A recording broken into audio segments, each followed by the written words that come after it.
அஸ்ஸலாமு அலைக்கும் students, welcome to day 12. இன்றைக்கி நாங்கள் சூரா அர்-ரூம் அதோட கண்டினியூவேஷனை இன்ஷா அல்லாஹ் பார்க்க போகிறோம். அவுது பில்லாஹி மினஷ் ஷைத்தானிர் ரஜீம். பிஸ்மில்லாஹிர் ரஹ்மானிர் ரஹீம். அளவற்ற அருளாளனும் நிகரற்ற அன்புடையவனுமாகிய அல்லாஹ்வின் திருப்பெயரால் ஆரம்பிக்கிறேன். மற்ற மனிதர்களுடைய பொருட்களில் சேர்ந்து உங்கள் பொருள்களும் பெருகி வளர்ந்து விடுவதற்காக வட்டிக்கு நீங்கள் கொடுக்கிறீர்களே, அது அல்லாஹ்விடத்தில் பெருகி வளருவதில்லை. அன்றியும் அல்லாஹ்வின் சங்கையான முகத்தை நாடியவர்களாக ஜகாத்திலிருந்து எதை நீங்கள் கொடுக்கின்றீர்களோ அது அல்லாஹ்விடத்தில் பெருகி வளரும். இத்தகையோர் தம் கூலியை இரட்டிப்பாக்கிக் கொண்டவர்களாவர். Whatever loans you give only seeking interest at the expense of people's wealth will not increase with Allah, but whatever charity you give only seeking the pleasure of Allah, it is they whose reward will be multiplied.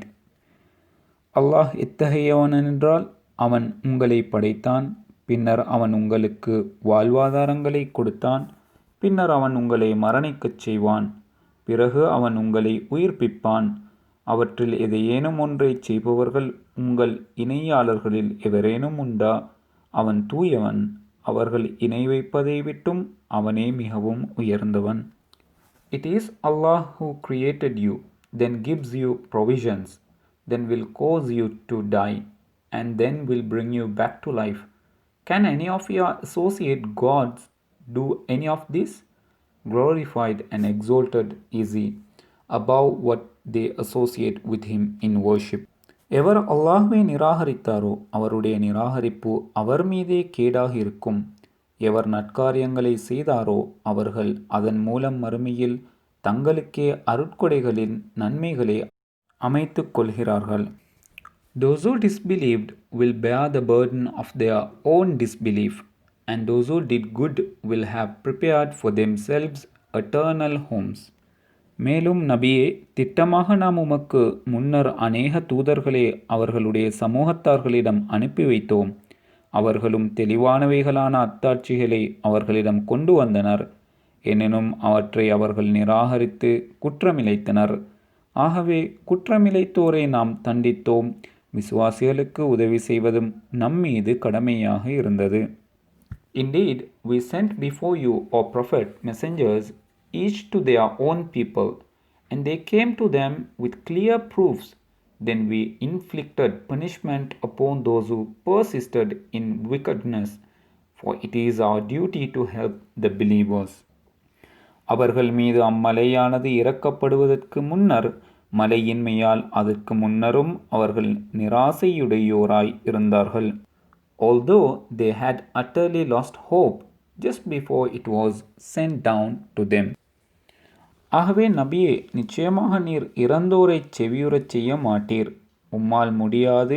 இன்னும் செவிடர்களையும் அவர்கள் புறம் முதுகிட்டவர்களாக புறக்கணித்து திரும்பிச் சென்றால் நீர் உம்முடைய அழைப்பை செவியுறச் செய்ய மாட்டீர். So you, O Prophet, certainly cannot make the dead hear the truth. No, can you make the deaf hear the call when they turn their backs and walk away? மேலும் மறுமையினால் நிலை பெறும் நாளில் குற்றவாளிகள் இவ்வுலகில் கொஞ்ச நேரமே தவிர தாங்கள் தங்கியிருக்கவில்லை என்று சத்தியம் செய்வார்கள். இவ்வாறே உலகத்தில் உண்மையை விட்டும் திருப்பப்படுபவர்களாக இருந்தனர். And on the day the hour will arrive, the wicked will swear that they did not stay in this world more than an hour. In this way they were always deluded in the world.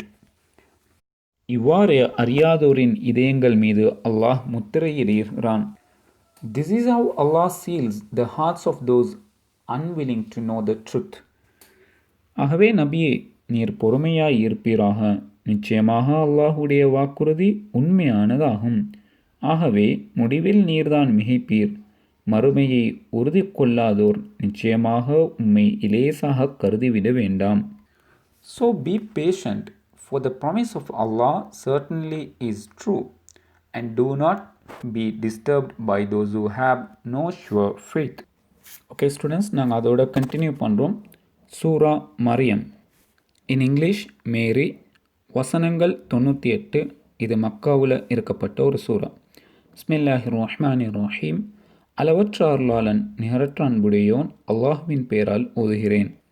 நபியே, இது உம்முடைய இரட்சகன் தன் அடியார் ஜக்கரியாவுக்கு புரிந்த அருள் பற்றி நினைவு கூர்வதாகும். This is a reminder of your Lord's mercy to his servant Zakaria. நிச்சயமாக நான் எனக்கு பின் என் உறவினர்களின் தீமைகளை பயப்படுகிறேன். என்னுடைய மனைவியோ மலடாக ஆகிவிட்டாள். ஆகவே உன்னிடத்திலிருந்து எனக்கு பின் என் காரியங்களை கவனிக்கும் ஒரு வாரிசை நீ அளிப்பாயாக. And I am concerned about the fate of my relatives after me, since my wife is barren, so grant me by your grace and haya. அதற்கு அல்லாஹ் அவரிடம், ஜக்கரியாவே, நிச்சயமாக நாம் ஒரு மகனை தருவதாக உமக்கு நன்மாராயம் கூறுகிறோம். அவர் பெயர் யஹ்யாவாகும். இதற்கு முன் அப்பெயரிடப்பட்ட ஒருவரையும் அதற்கு நாம் ஆக்கவில்லை என்று கூறினான். The angels announced, O Zakaria, indeed we give you the good news of the birth of a son whose name will be John, a name we have not given to anyone before. அதற்கவன் அவ்வாறே நடைபெறும் என்று கூறினான். இது எனக்கு மிக்க எளிதானது. இதற்கு முன்னர் நீர் ஒன்றுமில்லாமல் இருந்த நிலையில் நானே உம்மை படைத்தேன் என்று உமது இரட்சகன் கூறினான். An angel replied, So will it be your Lord says, It is easy for me just as I created you before when you were nothing. அன்றியும் நம்மிடமிருந்து இரக்கத்தன்மையையும் பரிசுத்தன்மையையும் நாம் அவருக்கு கொடுத்தோம். இன்னும் அவர் மிக்க பயபக்தியுடையவராக இருந்தார். As well as purity and compassion from us, and he was God-fearing.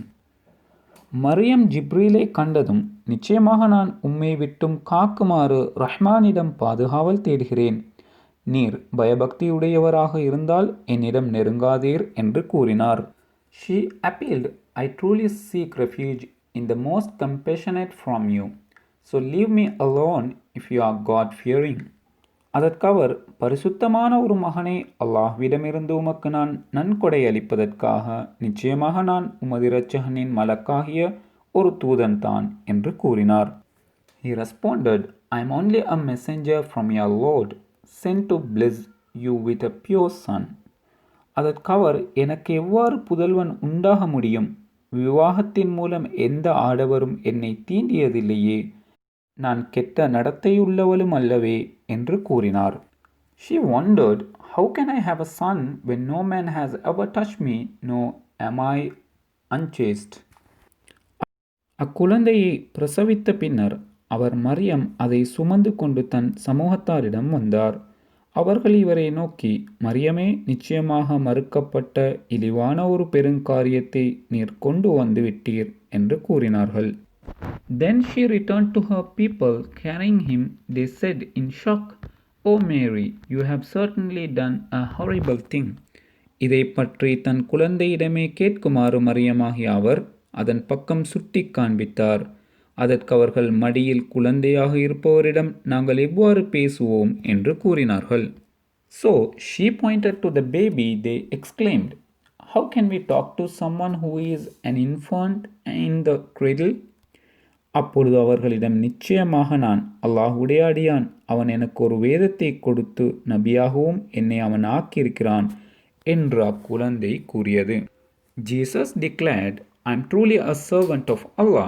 He has destined me to be given the scripture and to be a prophet. இன்னும் என்னுடைய தாயாருக்கு நான் நன்றி செய்பவனாகவும் என்னை ஆக்கினான். பெருமைக்காரனாகவோ துர்ப்பாக்கியமுள்ளவனாகவோ அவன் என்னை ஆக்கவில்லை. And to be kind to my mother, he has not made me arrogant or defiant. நான் பிறந்த நாளிலும் நான் இறக்கும் நாளிலும் மறுமையில் நான் உயிர் பெற்றவனாக எழுப்பப்படும் நாளிலும் அல்லாஹ்வின் சாந்தி என் மீது உண்டாவதாக என்றும் கூறியது. Peace be upon me the day I was born, the day I die, and the day I will be raised back to life. அல்லாஹ்விற்கு எந்த ஒரு புதல்வனையும் அவன் எடுத்துக்கொள்ள வேண்டியது அவசியமில்லை. அவன் மிக பரிசுத்தமானவன். அவன் ஒரு காரியத்தை முடிவு செய்தால் அவன் அதற்கு சொல்லுவதெல்லாம் ஆகுக என்பதுதான். உடனே அது ஆகிவிடும். It is not for Allah to take a son, glory be to him. When he decrees a matter, he simply tells it, be, And it is. Alhamdulillah. Okay, students, a good news. From today onwards, inshallah, after Quran challenge, there will be a quiz in the Quran itself. So நாங்கள் read பண்ணின அந்த குர்ஆன் வேர்சஸ்லேருந்தே நான் குர்ஆன் சேலஞ்சில் வந்து I will ask some questions. So you can send the answers. Question number 1, சூரா மரியம் ஆரம்பத்தில் எந்த ஒரு ஆயத்தை கொண்டு அல்லாஹ் ஆரம்பிச்சிருக்கிறான்? அதாவது ஃபர்ஸ்ட் வேர்ஸ் ஆயத்து வந்து என்ன? கொஷின் நம்பர் 2, ஜக்கரியா அலைஹிஸ்ஸலாம் அவங்களுக்கு கிடைச்ச மகண்ட பேர் என்ன? அந்த பெயர் பற்றி ஒரு ஸ்பெஷல் ஸ்டேட்மெண்ட் இருக்குது. அதாவது அந்த பெயர் வந்து ஒரு தனித்துவமானது என்பதை அல்லாஹ் குர்ஆனில் நாங்கள் வாசித்த அந்த ஆயத்திலே சொல்லியிருக்கிறான். அது என்ன? கொஷின் நம்பர் 3, மரியம் அலைஹிஸ்ஸலாம் அவர்கள் ஜிப்ரீல் அலைஹிஸ்ஸலாம் அவர்களை கண்டதும் என்ன பதில் கூறினார்கள்? அந்த குர்ஆன் ஆயத்து என்ன? கொஷின் நம்பர் 4, குழந்தை பிரசவித்த பின்னர் மரியம் அலைஹிஸ்ஸலாம் அவர்கள் அதை தன் சமூகத்தாரிடம் கொண்டு வந்த பொழுதோ அந்த சமூகத்தார் அதை ஏற்றுக்கொள்ளலை. அதற்கு மரியம் அலைஹிஸ்ஸலாம் கூறிய பதில் என்ன? கொஷின் நம்பர் 5, மரியம் அலைஹிஸ்ஸலாம் அவங்களுக்கு கிடைச்ச பிள்ளைட பெயர் என்ன? ஜஸாக்கல்லாஹு ஹைரன் everyone. Thank you so much. Stay blessed. அஸ்ஸலாமு அலைக்கும் வரஹ்மத்துல்லாஹி.